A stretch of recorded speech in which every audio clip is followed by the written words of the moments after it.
समझदार लड़का है, बगैर सोचे समझे कुछ नहीं करता। गुलजान मुझे बता रही थी कि हवेली में हर शख्स इसी बारे में बात कर रहा है कि हमारा सरदार किसी लड़की को लेकर आया है। मानो मर्द जात पर अंधा भरोसा नहीं कर सकते। मर्दों में हम औरतों जैसी वफा नहीं है। फिर ज़रा ख्याल कीजिएगा कहीं ऐसा ना हो कि आपके कपड़े पहनते पहनते बाकी सब चीज़ों पे भी कब्जा करके बैठ जाए। खाना ना खाने से दुखों का मदावा नहीं होता, अपने और दूसरों के लिए तकलीफ का बायस बनता है। मुदस्सिर अपने आखिरी लम्हों में भी आप ही की सलामती के लिए फिक्रमंद था। अब उसकी रूह के लिए बेचैनी का सबब ही बनेंगी। मैंने अपनी ज़िंदगी में बहुत कुछ गवाया है, लेकिन खुद को कभी भी किसी के रहमो करम पे नहीं छोड़ा। मैं तुम असल में कौन हो, मैं ये भी वजह पता कर लूंगा। अभी तो सौराब लाला नहीं है, वो आएंगे तो पता नहीं किस तरह रिएक्ट करेंगे इस बात पर। यही हकीकत है जिंदगी की, ना चाहते हुए भी जीना पड़ता है।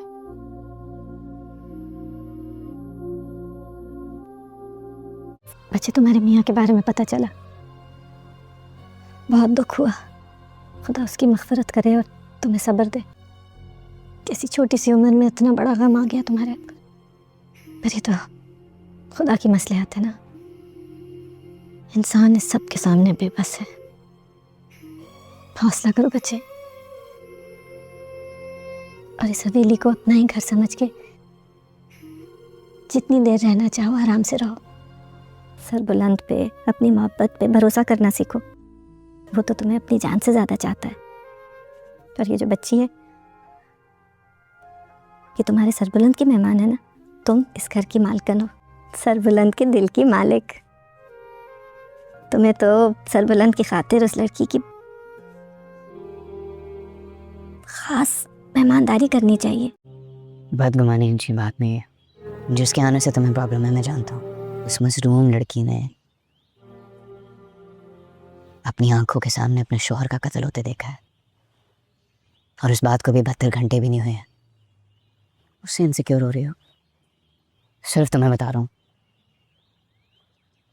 वो भी तुम्हारी बदगुमानी की वजह से। वरना रबिया की हिफाजत के लिए उसकी असल आइडेंटिटी मैं किसी को नहीं बता सकता था। मुदस्सिर की बीवी, उसका नाम रबिया है। रबिया? उसकी बेवा। मुदस्सिर भाई? मुदस्सिर भाई का कत्ल हुआ है? कुछ नहीं पता किसने किया, मुझे इतना पता था कि रबिया की जान खतरे में थी। सदमे में है वो। 3 दिन पहले जिस सानिया से गुजरी, अभी तक उसके ट्रॉमा में है। डॉक्टर्स की एडवाइस के अगेंस्ट उसको हॉस्पिटल से यहाँ पर लेकर आया हूँ। उसे सदमे से निकालने के लिए तुम्हें मेरी हेल्प करनी चाहिए, मेरा साथ देना चाहिए। कल तो सब शोर मचा रहे थे घर पर कि मैं इसको ले आया हूँ, मगर किसी ने भी उसको घर का मेहमान तक समझ के उसकी परवाह नहीं की। दवाइयाँ लेना कितना ज़रूरी था उसके लिए टाइम पर दवाइयाँ तो छोड़ो, किसी ने उसको खाने की ट्रे देने के बाद ये भी पता करने की कोशिश नहीं की कि उसने खाना खाया भी है या नहीं। मेरा उसके कमरे में रात के वक्त जाना नामुनासिब है, मगर अगर तुम समेत हवेली की सब औरतें उसके पास जाने के लिए तैयार नहीं है, तो मेरे पास और ऑप्शन क्या है? क्या बस उसे कमरे में भूखा प्यासा मरने देता? अगर कोई और हमदर्दी नहीं दिखा पा रहा तो तुम तो थोड़ी सी हमदर्दी कर लो बानो। मेरे बचपन के दोस्त की बेवा है, मैं सोच के उसकी हेल्प कर दूं। ख्याल रख लो थोड़ा सा। तुम्हारे शक ने मुझे मेरी ही नजरों में गिरा दिया है। मैं तुम पर खुद से भी ज्यादा एतबार करती।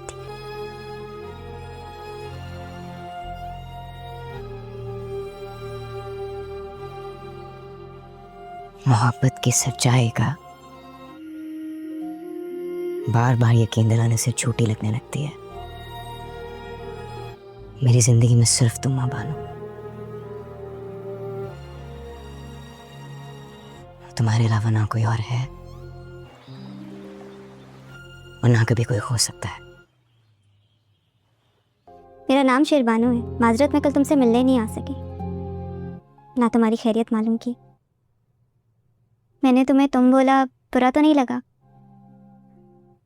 चलो गुड। तुम सोच रही होगी कि हम कितने गैर मेहमान नवाज हैं। कोई तुमसे तुम्हारी तबीयत पूछने नहीं आया, ना खाना देने आया। दरअसल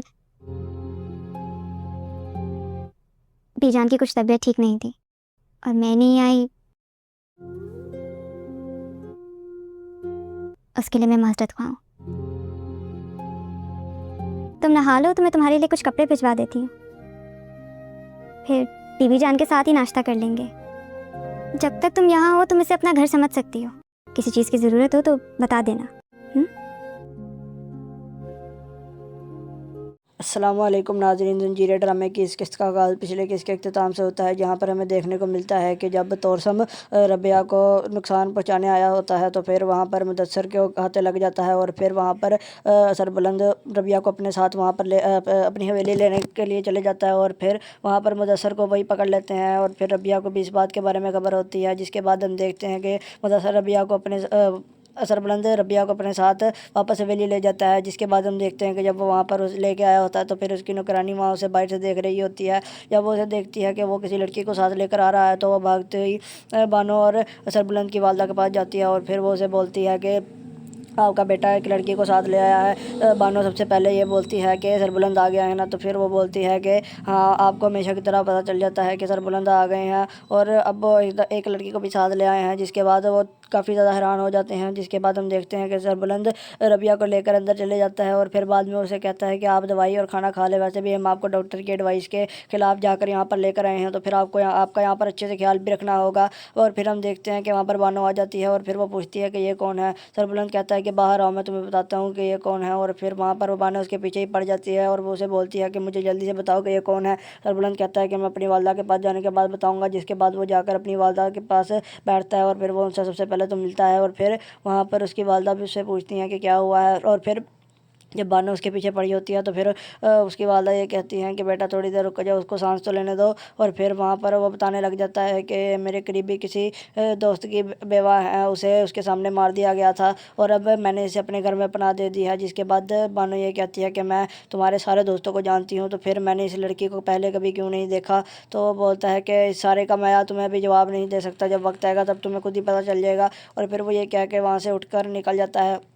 जिसके बाद हम देखते हैं कि बानो को उस पर काफ़ी ज़्यादा शक होने लग जाता है और फिर हमें दिखाया जाता है कि वहाँ पर हवेली के अंदर जो नौकरानियाँ मौजूद होती हैं वो ये बोल रही होती हैं कि वो सरबुलंद अपने साथ किसी लड़की को ले आया है और मैंने सुना है कि वो काफ़ी ज़्यादा खूबसूरत भी है और उसका किसी के साथ चक्कर ना चल रहा हो। और फिर वहाँ पर बानो आ जाती है और फिर वो ये बोलती है कि तुम्हें मैंने कहा था कि काम करो, लेकिन तुम यहाँ पर गप्पे मार रहे हो। और फिर वो नौकरानियों को डांटने के बाद वहाँ पर बैठ जाती है। तभी हम देखते हैं कि वहाँ पर उसकी भाभी भी आ जाती है और फिर वो उसे बोलने लगती है कि मैंने सुना है कि सरबुलंद अपने साथ किसी लड़की को लाया है। तो फिर बानो बताती है कि वो ये कह रहा था कि वो किसी उसके करीबी दोस्त की बेवा है और उसे उसने अपने घर में पहुँचा दी है। तो फिर वो ये बोलती है कि उसने ऐसे कैसे पनाह दे दी, वैसे भी हवेली के अंदर काफ़ी ज़्यादा मुश्किलात चल रही हैं। तो फिर अब वैसे भी लोग भी इतनी सारी बातें बना रहे हैं कि पता नहीं कौन लड़की है। और फिर वो बोलती है कि उसने मना किया है कि मैंने अभी तुम्हें सारी बातों का जवाब नहीं देना। जिसके बाद हम देखते हैं कि वहाँ पर सरबुलंद अपनी वालदा के पास बैठा होता है। तभी वहाँ पर रबिया आ जाती है और फिर वो उठकर वहाँ से निकल जाता है। और फिर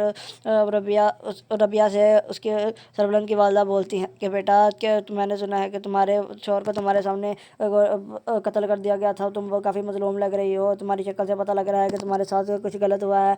और फिर वो उसको वापस उसके कमरे में भिजवा देती है। जिसके बाद हम देखते हैं कि बानो सरबुलंद की वालदा के पास बैठी होती है और उसके चेहरे पर काफ़ी ज़्यादा उदासी छाई होती है। और फिर सरबुलंद की वालदा उससे पूछती है कि क्या हुआ है। तो वो ये बोलती है कि मैं उसके सारे दोस्तों को जानती हूँ, लेकिन मैंने उस लड़के को पहले कभी नहीं देखा। तो फिर उसकी वालदा ये बोलती है कि कुछ नहीं होता, तुम उस पर यकीन रखो, शक रिश्तों की जड़ों को ख़राब कर देता है और फिर रिश्तों के दरमियान में मुश्किलातें पैदा करता है। और फिर वो जब ये बोलती है तो फिर बानो के पास चुप करने के अलावा और कोई चारा नहीं होता और फिर वही सरबुलंद पर यकीन करने लग जाती है। और फिर दूसरी तरफ हम देखते हैं कि वहाँ पर सरबुलंद की एक नौकरानी उसको खाना दे रबिया को खाना देकर आई होती है। और फिर बाद में सरबुलंद खुद पूछता है कि उसे जो खाना दिया था वो उसने खाया है कि नहीं खाया। तो वो बोलती है कि नहीं, जब मैं आ गई तो फिर उसने कुछ नहीं खाया था। और वो उसको डांटने लग जाता है कि कम से कम मेहमानों का ख्याल ही रख लिया करो, उसको ये तो देख लिया करो कि उसने कुछ खाया है या नहीं खाया। जिसके बाद वो खुद वहाँ पर चले जाता है और उसकी निगरानी भी उसके साथ ही होती है। उसकी निगरानी तो वापस से जा रही होती है, लेकिन सरबलंद उधर ही रुक जाता है और फिर वो वहाँ पर रबिया के साथ बात करने लग जाता है। जब रूह से बोलता है कि आपने अभी तक खाना क्यों नहीं खाया, तो फिर उसके बाद वो ये बोलता है कि आपने कम से कम अपने लिए खाना तो नहीं खाना, लेकिन मुदस्सर के लिए तो खा लें, इस तरह उसकी रूह को सुकून मिलेगा। और फिर मुदस्सर का नाम सुनकर रबिया बौखला जाती है और फिर वो उठ खड़ी होती है और फिर बाद में उसका बीपी हाई हो जाता है और फिर वो ज़मीन पर गिरने वाली होती है और बानो वहाँ पर आ रही होती है। तो फिर वो अब ये देखती है कि सरबलंद ने उसको हाथ लगाया हुआ है और वो उसे पानी दे रहा है, तो फिर वो उससे बर्दाश्त नहीं होता और वो कमरे में जाकर अंगूठी फेंकती है और रोने लग जाती है। जिसके बाद हम देखते हैं कि सरबलंद वहाँ से फ्री होने के बाद रबिया को जाकर सारा कुछ सच सच बता देता है कि मुदस्सर के साथ ये कुछ हुआ था, और फिर वो भी काफ़ी ज़्यादा हैरान हो जाती है और फिर यहीं पर इस किस्त का अख्ताम भी हो जाता है। अस्सलामुअलैकुम नाज़रीन, ज़ंजीर ड्रामे की इस किस्त का आगाज़ पिछले किस्त के अख्ताम से होता है, जहाँ पर हमें देखने को मिलता है कि जब तौरसम रबिया को नुकसान पहुँचाने आया होता है, तो फिर वहाँ पर मुदस्सर के हाथे लग जाता है और फिर वहाँ पर सरबलंद रबिया को अपने साथ वहाँ पर अपनी हवेली लेने के लिए चले जाता है और फिर वहाँ पर मुदस्सर को वही पकड़ लेते हैं और फिर रबिया को भी इस बात के बारे में खबर होती है। जिसके बाद हम देखते हैं कि मुदस्सर रबिया को अपने सरबलंद रबिया को अपने साथ वापस हवेली ले जाता है। जिसके बाद हम देखते हैं कि जब वो वहाँ पर उस लेके आया होता है, तो फिर उसकी नौकरानी वहाँ उसे बाहर से देख रही होती है।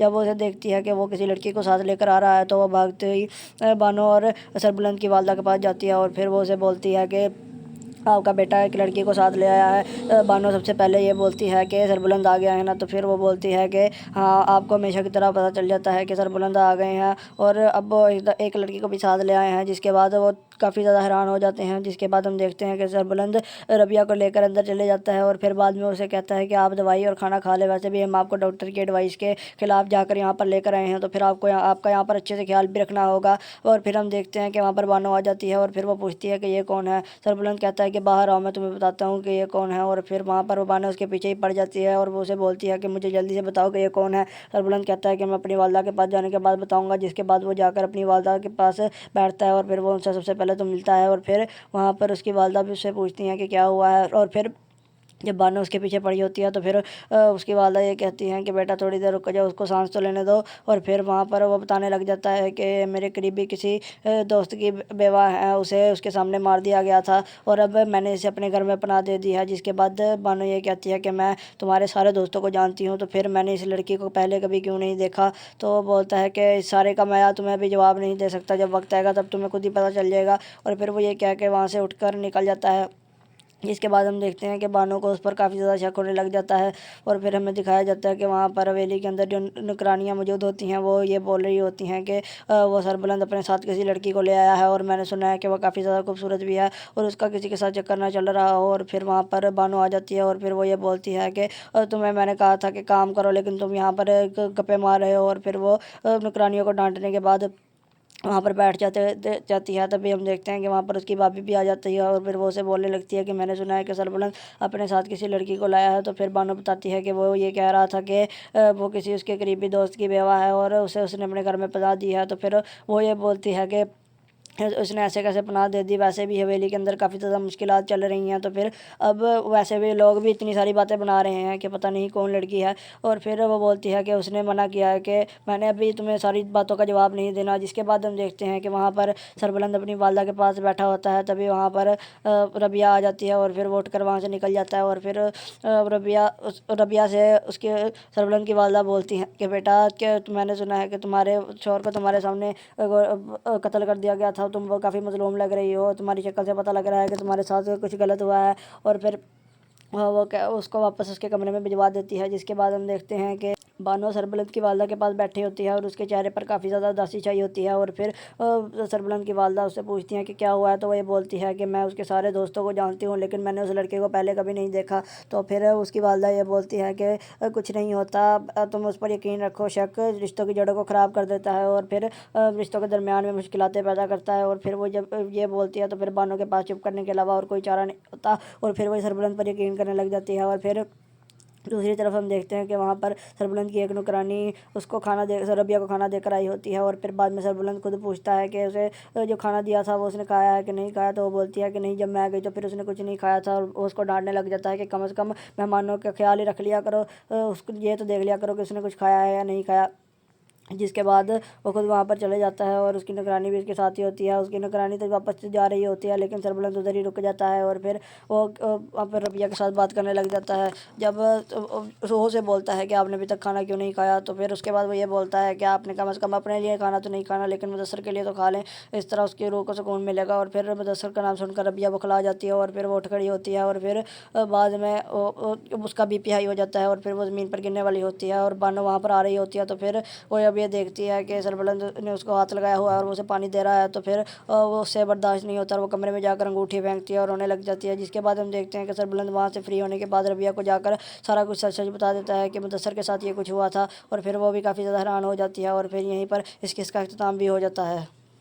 अस्सलामुअलैकुम नाज़रीन, ज़ंजीर ड्रामे की इस किस्त का आगाज़ पिछले किस्त के अख्ताम से होता है, जहाँ पर हमें देखने को मिलता है कि जब तौरसम रबिया को नुकसान पहुँचाने आया होता है, तो फिर वहाँ पर मुदस्सर के हाथे लग जाता है और फिर वहाँ पर सरबलंद रबिया को अपने साथ वहाँ पर अपनी हवेली लेने के लिए चले जाता है और फिर वहाँ पर मुदस्सर को वही पकड़ लेते हैं और फिर रबिया को भी इस बात के बारे में खबर होती है। जिसके बाद हम देखते हैं कि मुदस्सर रबिया को अपने सरबलंद रबिया को अपने साथ वापस हवेली ले जाता है। जिसके बाद हम देखते हैं कि जब वो वहाँ पर उस लेके आया होता है, तो फिर उसकी नौकरानी वहाँ उसे बाहर से देख रही होती है।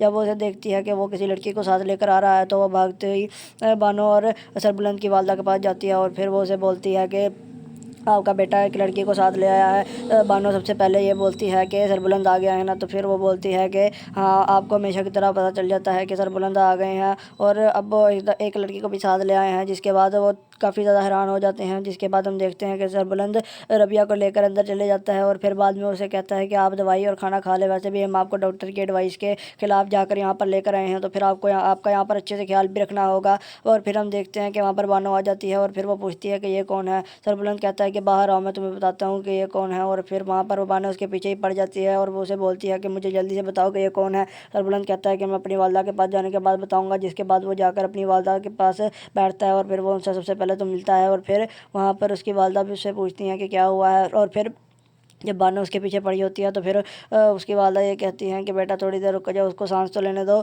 और फिर वहाँ पर वो बताने लग जाता है कि मेरे करीबी किसी दोस्त की बेवा है, उसे उसके सामने मार दिया गया था और अब मैंने इसे अपने घर में पनाह दे दी है। जिसके बाद बानो ये कहती है कि मैं तुम्हारे सारे दोस्तों को जानती हूँ, तो फिर मैंने इस लड़की को पहले कभी क्यों नहीं देखा। तो वो बोलता है कि इस सारे का मैं तुम्हें अभी जवाब नहीं दे सकता, जब वक्त आएगा तब तुम्हें खुद ही पता चल जाएगा। और फिर वो ये कह के वहाँ से उठकर निकल जाता है।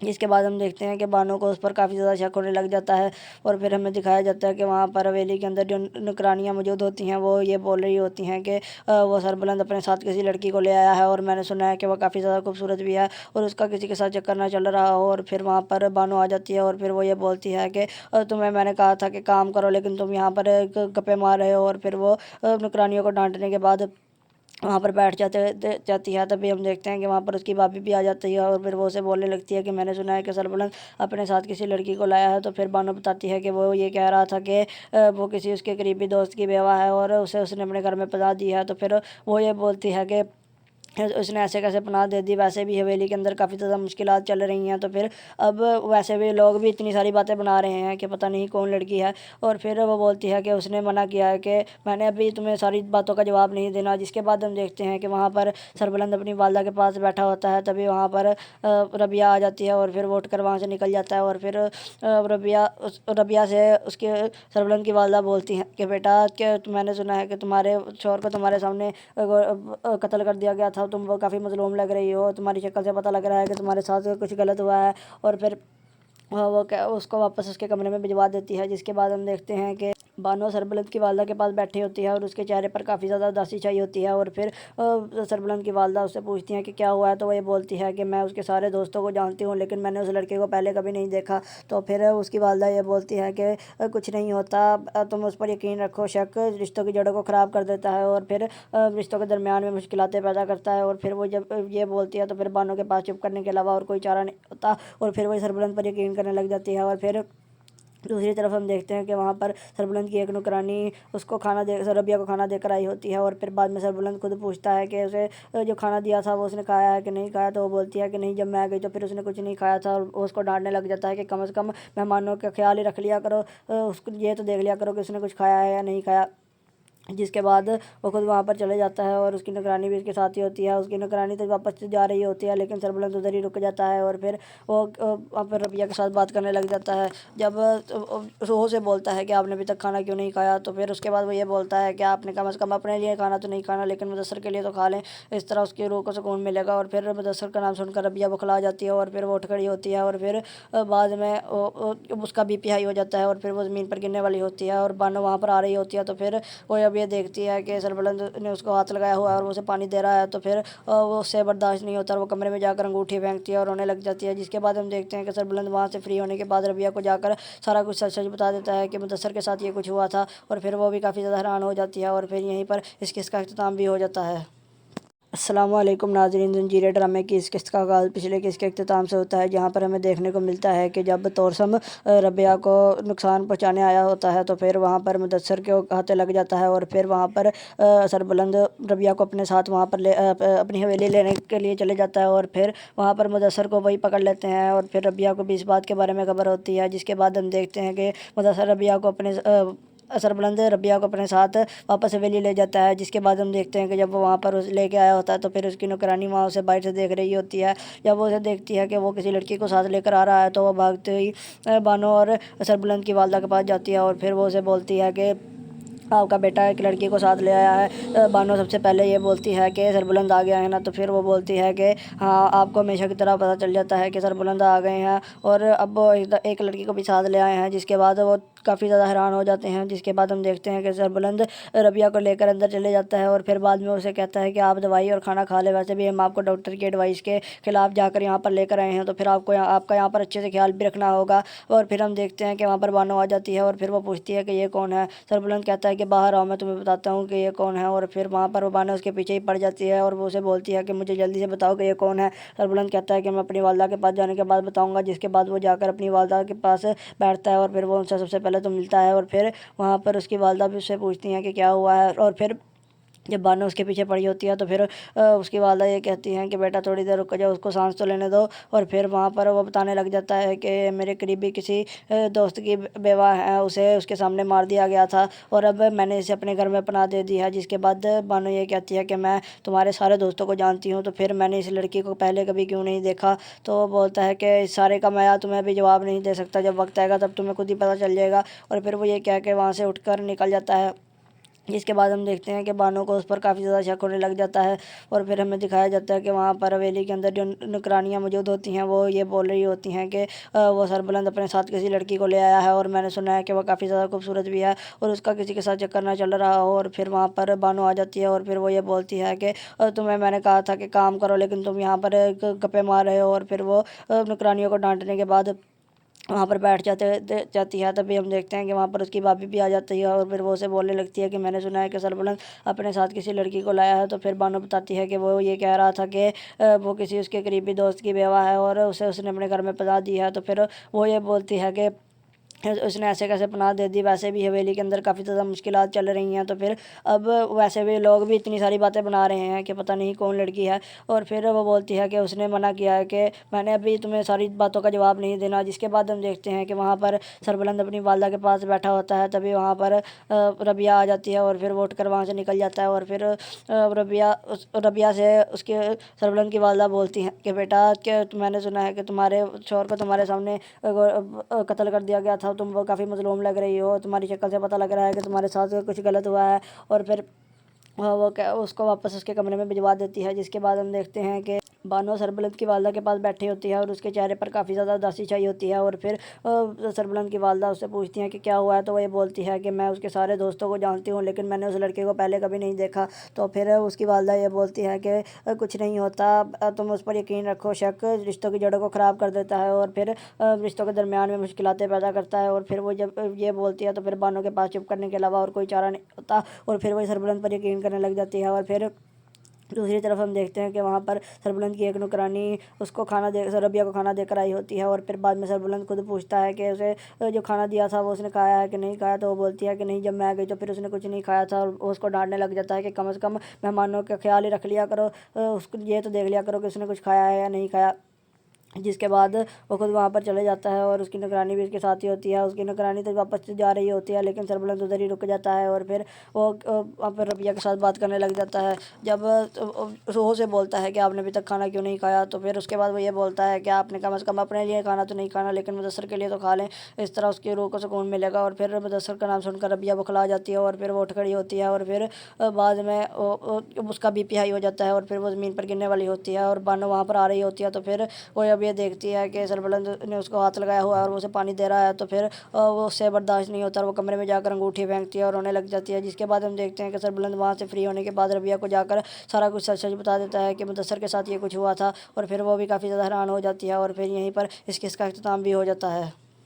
अस्सलामुअलैकुम नाज़रीन, ज़ंजीर ड्रामे की इस किस्त का आगाज़ पिछले किस्त के अख्ताम से होता है, जहाँ पर हमें देखने को मिलता है कि जब तौरसम रबिया को नुकसान पहुँचाने आया होता है, तो फिर वहाँ पर मुदस्सर के हाथे लग जाता है और फिर वहाँ पर सरबलंद रबिया को अपने साथ वहाँ पर अपनी हवेली लेने के लिए चले जाता है और फिर वहाँ पर मुदस्सर को वही पकड़ लेते हैं और फिर रबिया को भी इस बात के बारे में खबर होती है। जिसके बाद हम देखते हैं कि मुदस्सर रबिया को अपने सरबलंद रबिया को अपने साथ वापस हवेली ले जाता है। जिसके बाद हम देखते हैं कि जब वो वहाँ पर उस लेके आया होता है, तो फिर उसकी नौकरानी वहाँ उसे बाहर से देख रही होती है। जब वो उसे देखती है कि वो किसी लड़की को साथ लेकर आ रहा है, तो वो भागते ही बानो और सरबलंद की वालदा के पास जाती है और फिर वो उसे बोलती है कि आपका बेटा एक लड़की को साथ ले आया है। बानो सबसे पहले ये बोलती है कि सरबुलंद आ गया है ना, तो फिर वो बोलती है कि हाँ, आपको हमेशा की तरह पता चल जाता है कि सरबुलंद आ गए हैं और अब वो एक लड़की को भी साथ ले आए हैं। जिसके बाद वो काफ़ी ज़्यादा हैरान हो जाते हैं। जिसके बाद हम देखते हैं कि सरबुलंद रबिया को लेकर अंदर चले जाता है और फिर बाद में उसे कहता है कि आप दवाई और खाना खा ले, वैसे भी हम आपको डॉक्टर की एडवाइस के खिलाफ जाकर यहाँ पर लेकर आए हैं, तो फिर आपको आपका यहाँ पर अच्छे से ख्याल भी रखना होगा। और फिर हम देखते हैं कि वहाँ पर बानो आ जाती है और फिर वो पूछती है कि ये कौन है। सरबुलंद कहता है कि बाहर आओ, मैं तुम्हें बताता हूँ कि ये कौन है। और फिर वहाँ पर वो बानो उसके पीछे ही पड़ जाती है और वो उसे बोलती है कि मुझे जल्दी से बताओ कि ये कौन है। सरबुलंद कहता है कि मैं अपनी वालदा के पास जाने के बाद बताऊँगा। जिसके बाद वो जाकर अपनी वालदा के पास बैठता है और फिर वो उनसे सबसे पहले तो मिलता है और फिर वहाँ पर उसकी वालदा भी उससे पूछती हैं कि क्या हुआ है। और फिर जब बानो उसके पीछे पड़ी होती है, तो फिर उसकी वालदा ये कहती हैं कि बेटा थोड़ी देर रुक जाओ, उसको सांस तो लेने दो। और फिर वहाँ पर वो बताने लग जाता है कि मेरे करीबी किसी दोस्त की बेवा है, उसे उसके सामने मार दिया गया था और अब मैंने इसे अपने घर में पनाह दे दी है। जिसके बाद बानो ये कहती है कि मैं तुम्हारे सारे दोस्तों को जानती हूँ, तो फिर मैंने इस लड़की को पहले कभी क्यों नहीं देखा। तो वो बोलता है कि इस सारे का मैं तुम्हें अभी जवाब नहीं दे सकता, जब वक्त आएगा तब तुम्हें खुद ही पता चल जाएगा। और फिर वो ये कह के वहाँ से उठकर निकल जाता है।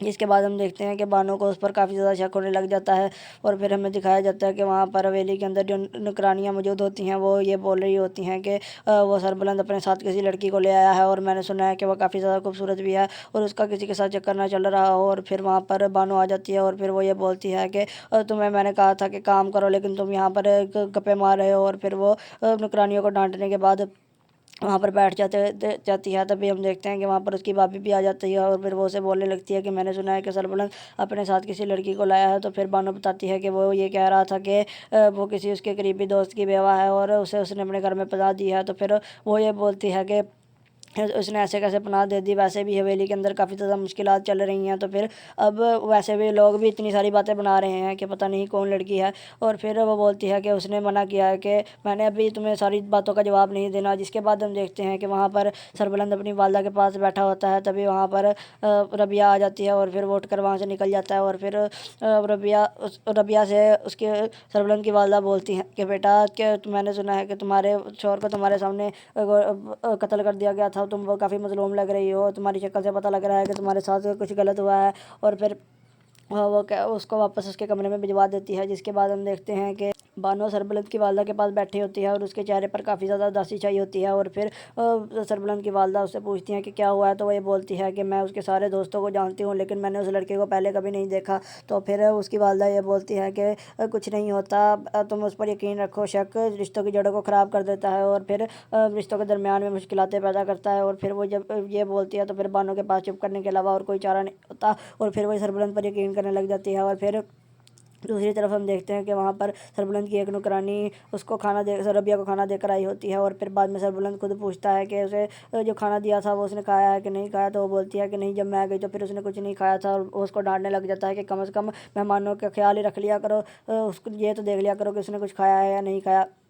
जिसके बाद वो खुद वहाँ पर चले जाता है और उसकी निगरानी भी उसके साथ ही होती है। उसकी निगरानी तो वापस से जा रही होती है, लेकिन सरबलंद उधर ही रुक जाता है और फिर वो वहाँ पर रबिया के साथ बात करने लग जाता है। जब वो से बोलता है कि आपने अभी तक खाना क्यों नहीं खाया, तो फिर उसके बाद वो ये बोलता है कि आपने कम से कम अपने लिए खाना तो नहीं खाना, लेकिन मुदस्सर के लिए तो खा लें, इस तरह उसकी रूह को सुकून मिलेगा। और फिर मुदस्सर का नाम सुनकर रबिया बौखला जाती है और फिर वो उठ खड़ी होती है और फिर बाद में उसका बीपी हाई हो जाता है और फिर वो ज़मीन पर गिरने वाली होती है और बानो वहाँ पर आ रही होती है। तो फिर वो अब ये देखती है कि सरबलंद ने उसको हाथ लगाया हुआ है और वो उसे पानी दे रहा है, तो फिर वो उससे बर्दाश्त नहीं होता और वो कमरे में जाकर अंगूठी फेंकती है और रोने लग जाती है। जिसके बाद हम देखते हैं कि सरबलंद वहाँ से फ्री होने के बाद रबिया को जाकर सारा कुछ सच सच बता देता है कि मुदस्सर के साथ ये कुछ हुआ था, और फिर वो भी काफ़ी ज़्यादा हैरान हो जाती है और फिर यहीं पर इस किस्त का अख्ताम भी हो जाता है।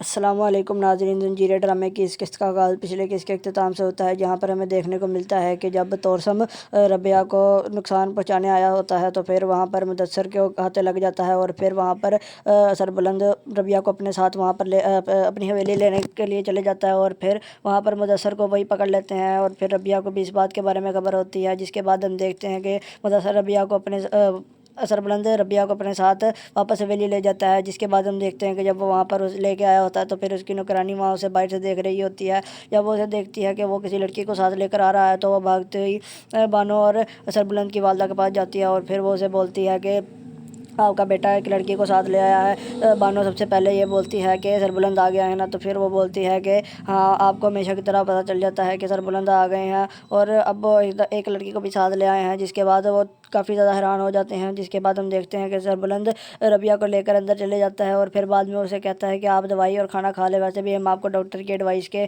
खिलाफ जाकर यहाँ पर लेकर आए हैं, तो फिर आपका यहाँ पर अच्छे से ख्याल भी रखना होगा। और फिर हम देखते हैं कि वहाँ पर बानो आ जाती है और फिर वो पूछती है कि ये कौन है। सरबुलंद कहता है कि बाहर आओ, मैं तुम्हें बताता हूँ कि ये कौन है। और फिर वहाँ पर वो बानो उसके पीछे ही पड़ जाती है और वो उसे बोलती है कि मुझे जल्दी से बताओ कि ये कौन है। सरबुलंद कहता है कि मैं अपनी वालदा के पास जाने के बाद बताऊँगा। जिसके बाद वो जाकर अपनी वालदा के पास बैठता है और फिर वो उनसे सबसे पहले तो मिलता है और फिर वहाँ पर उसकी वालदा भी उससे पूछती हैं कि क्या हुआ है। और फिर जब बानो उसके पीछे पड़ी होती है, तो फिर उसकी वालदा ये कहती हैं कि बेटा थोड़ी देर रुक जाओ, उसको सांस तो लेने दो। और फिर वहाँ पर वो बताने लग जाता है कि मेरे करीबी किसी दोस्त की बेवा है, उसे उसके सामने मार दिया गया था और अब मैंने इसे अपने घर में पनाह दे दी है। जिसके बाद बानो ये कहती है कि मैं तुम्हारे सारे दोस्तों को जानती हूँ, तो फिर मैंने इस लड़की को पहले कभी क्यों नहीं देखा। तो वो बोलता है कि इस सारे का मैं तुम्हें अभी जवाब नहीं दे सकता, जब वक्त आएगा तब तुम्हें खुद ही पता चल जाएगा। और फिर वो ये कह के वहाँ से उठकर निकल जाता है। जिसके बाद हम देखते हैं कि बानो को उस पर काफ़ी ज़्यादा शक होने लग जाता है और फिर हमें दिखाया जाता है कि वहाँ पर हवेली के अंदर जो नौकरानियाँ मौजूद होती हैं, वो ये बोल रही होती हैं कि वो सरबुलंद अपने साथ किसी लड़की को ले आया है और मैंने सुना है कि वह काफ़ी ज़्यादा खूबसूरत भी है और उसका किसी के साथ चक्कर ना चल रहा हो। और फिर वहाँ पर बानो आ जाती है और फिर वो ये बोलती है कि तुम्हें मैंने कहा था कि काम करो, लेकिन तुम यहाँ पर गप्पे मार रहे हो। और फिर वो नौकरानियों को डांटने के बाद वहाँ पर बैठ जाती है। तभी हम देखते हैं कि वहाँ पर उसकी भाभी भी आ जाती है और फिर वो उसे बोलने लगती है कि मैंने सुना है कि सरबुलंद अपने साथ किसी लड़की को लाया है। तो फिर बानो बताती है कि वो ये कह रहा था कि वो किसी उसके करीबी दोस्त की बेवा है और उसे उसने अपने घर में पना दी है। तो फिर वो ये बोलती है कि उसने ऐसे कैसे पनाह दे दी, वैसे भी हवेली के अंदर काफ़ी ज़्यादा मुश्किलात चल रही हैं। तो फिर अब वैसे भी लोग भी इतनी सारी बातें बना रहे हैं कि पता नहीं कौन लड़की है। और फिर वो बोलती है कि उसने मना किया है कि मैंने अभी तुम्हें सारी बातों का जवाब नहीं देना। जिसके बाद हम देखते हैं कि वहाँ पर सरबुलंद अपनी वालदा के पास बैठा होता है। तभी वहाँ पर रबिया आ जाती है और फिर वो उठकर वहाँ से निकल जाता है और फिर रबिया से